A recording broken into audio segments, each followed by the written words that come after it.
control, and try to get our margins, because our margins were the biggest problem. I know another thing, my YouTube channel is talking about the psychology and the mindset of entrepreneurship and finance. But one thing that I've noticed that a lot of people, they might say, hey, I want to do this, I want to do this, but they don't put steps into place. They don't backtrack. So they don't look at the margins. They don't look at the details of the business. Because I know the success of the business is watching the numbers. So, yeah, that's why I say, guys, me doing my tax business, I see everything. So it's just important, just like how you were saying, you watch the margins. So if you, to set up for the success for the sale of the company, you had to really be watching everything. You was that guy, so you understood the importance of watching the margins and the numbers to eventually get to that sale or that success. Yeah. Right. So that's kind of. Well, your margins is everything. Yeah. You can't make it up in volume if you don't have the margins. The joke, the axiom, right? It says I'm losing 10 cents of every sale. No, don't worry about it. You'll make it up in margins. No, or make it up in volume. No, you won't. You're still not going to have the margins for your business model. You're going to go out of business. You're never going to be able to service your debt. It's not going to work. Yeah. You've got to have, and a lot of toy companies at that time had pretty high margins, and that's why they always needed to keep it outsourcing to cheaper and cheaper places. Gotcha. Okay. Because without those margins, they're out of business. Yeah.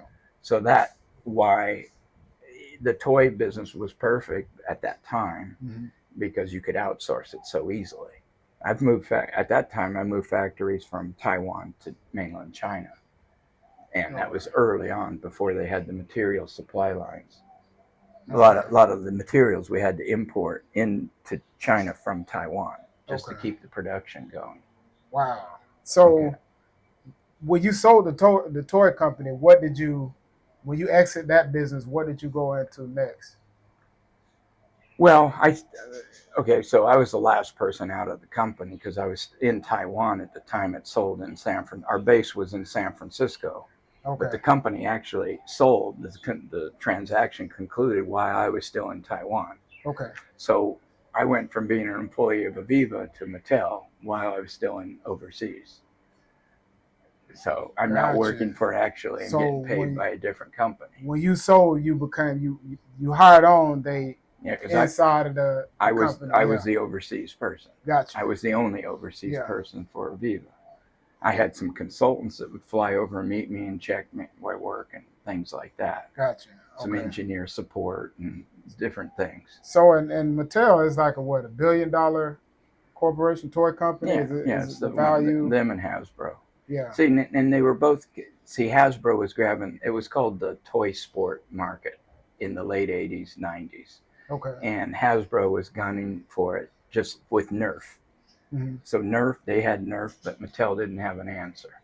Barbie Bat didn't make it. You know what I mean? Okay. They were trying to get a toy acquisition. There was a lady named Jill Berard at the time who was doing mergers and acquisitions to expand the base of Mattel. And it was Ackerman that was running it. But anyway, she was the primary person that was expanding the market share, the toy market share, to compete against Hasbro.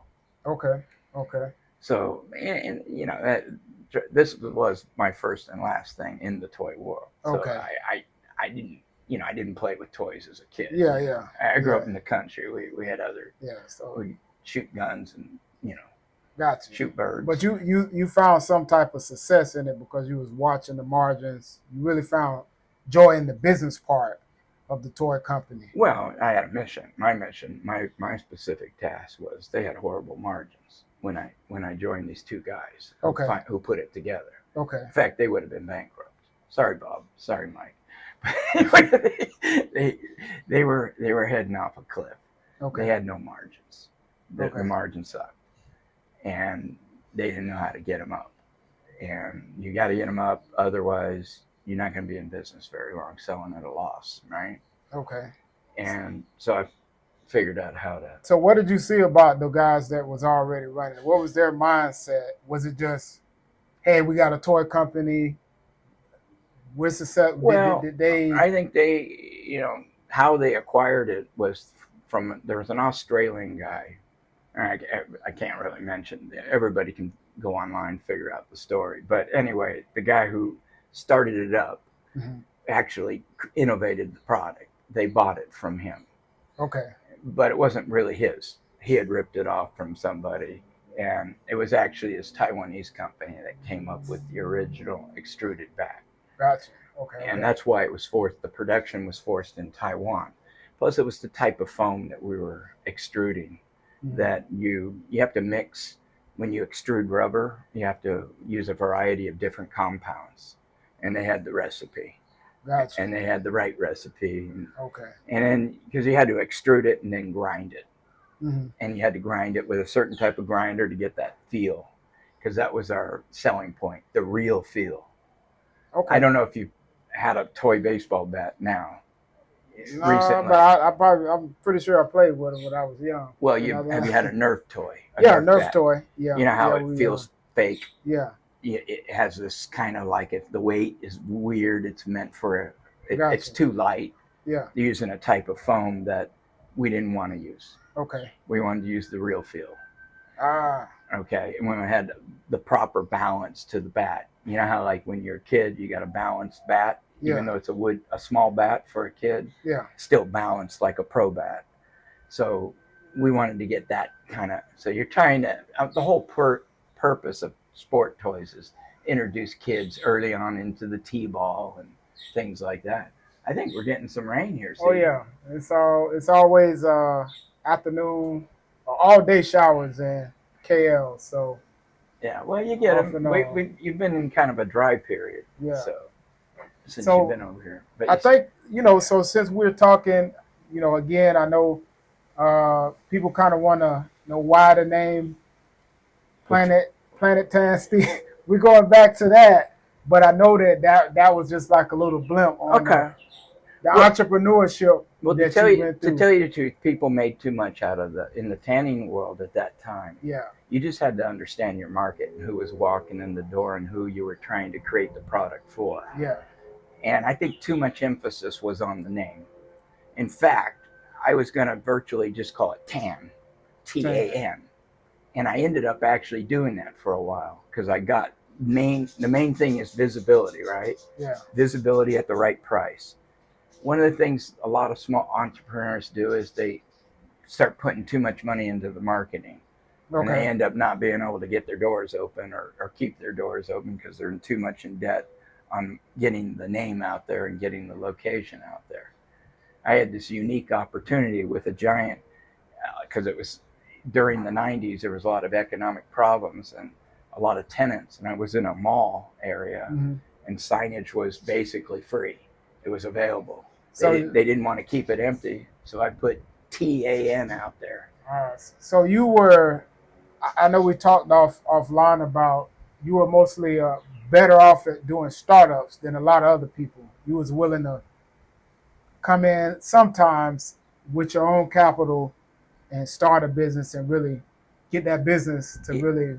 Yeah, startups and well, you're okay out here. It's winds are gusting, but okay.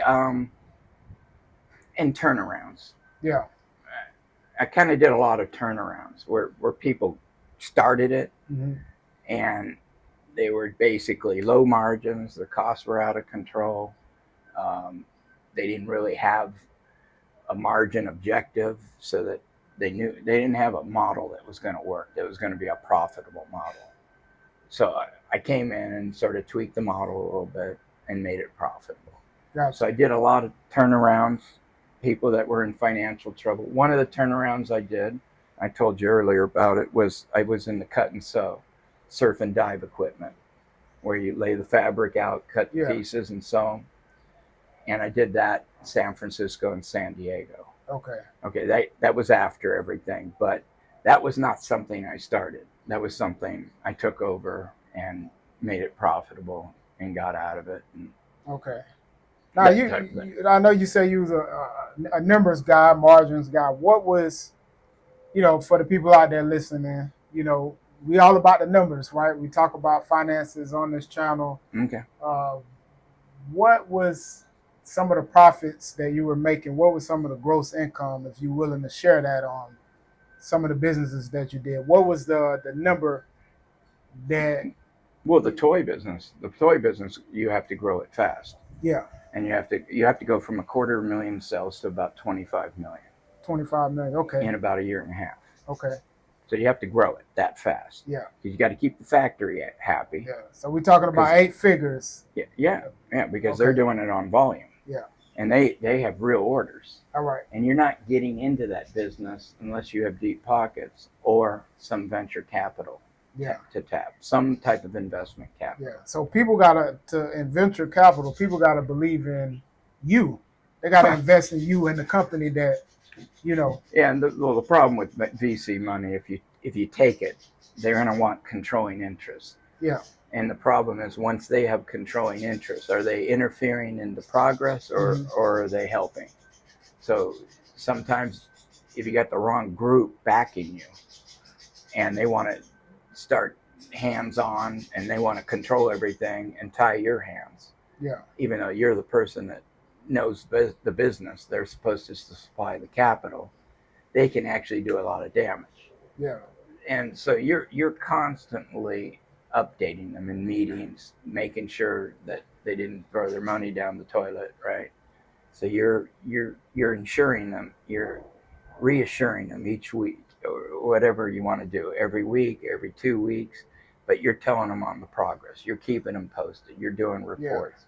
How much are you going to spend for that? How much resources are going to be allotted for that? Remember, you're trying to grow the sales. Yeah. You're trying to get them a return. It's already understood that you're taking this venture to a growth target, and at that time you will either sell it, go public, or do something with it. So you was able to generate, 8 figures in these businesses. What was some of the things that you had to do? What was the psychology? What was the mindset of what had to be in your head to say, hey, I'm going to grow this as fast as possible? Was it any type of things, any type of negative things that was in your head? Say, well, I can't do this. What was? Yeah, you had to